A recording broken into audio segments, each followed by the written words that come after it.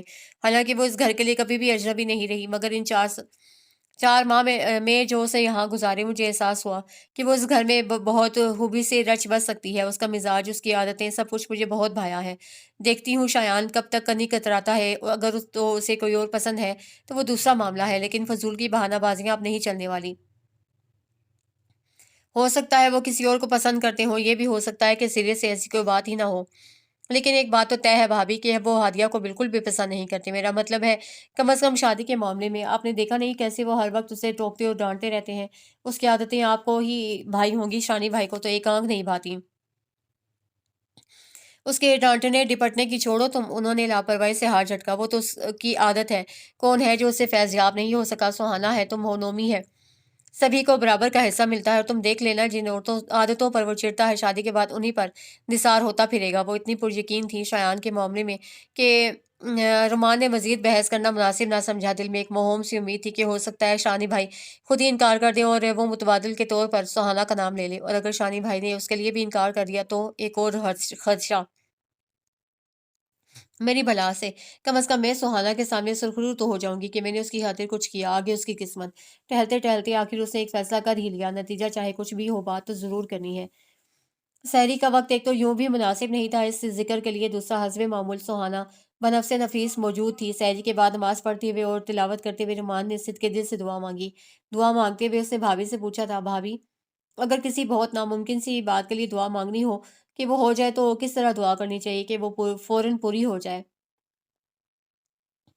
پہلی بات تو یہ کہ یہ دعا مانگتے ہوئے یہ ایمان پختہ رکھو کہ جو کچھ تم دل سے مانگ رہی ہو اور جو الفاظ لب سے ادا کر رہی ہو، اللہ اسے بخوبی سن رہا ہے، وہ بے شک وہ سب کچھ جاننے والا، سب چیزوں پر قادر ہے۔ اور دوسری بات یہ کہ اگر تمہیں لگے کہ جو کچھ تم نے مانگا وہ تمہیں نہیں ملا تو بس یہ جان لو کہ اللہ نے اسے تمہارے لیے بہتر نہیں جانا۔ اس لیے دعا کرنے کا بہترین طریقہ یہ ہے کہ درود شریف پڑھنے کے بعد اپنی دلی خواہش بیان کی جائے، اس کے بعد عاجزی کے ساتھ عرض کیا جائے کہ اے اللہ جو تو میرے لیے بہتر سمجھتا ہے وہی فرما۔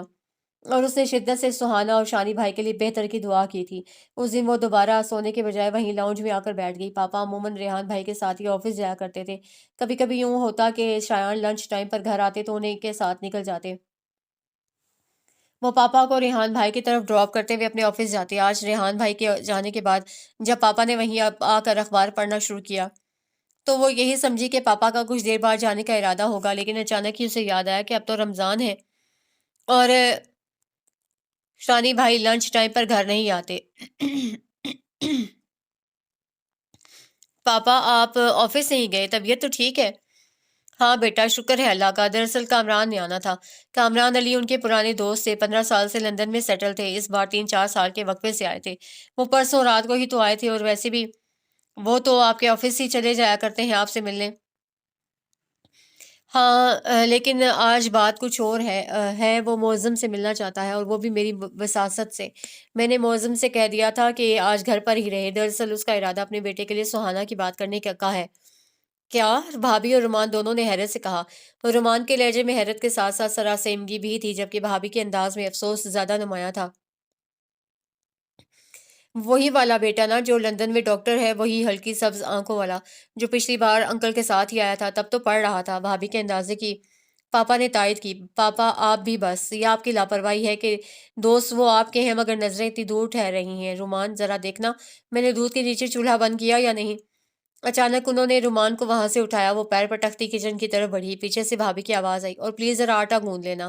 وہ بھی اپنے نام کی ایک تھی، چولہا تو بند تھا ہی، آٹا واٹا بعد میں گوندھنے کا سوچ کر دروازے سے لگ کے کھڑی ہو گئی۔ ابھی تو ایک مسئلہ نمٹا نہیں پائی تھی کہ یہ سہانا کی امیدوار بھی ٹپک پڑے۔ آپ نے اشاروں میں رومان کے لیے بات کرنی تھی، آخر وہ آپ کے اتنے پرانے دوست ہیں، آپ کا حق پہلے بنتا ہے۔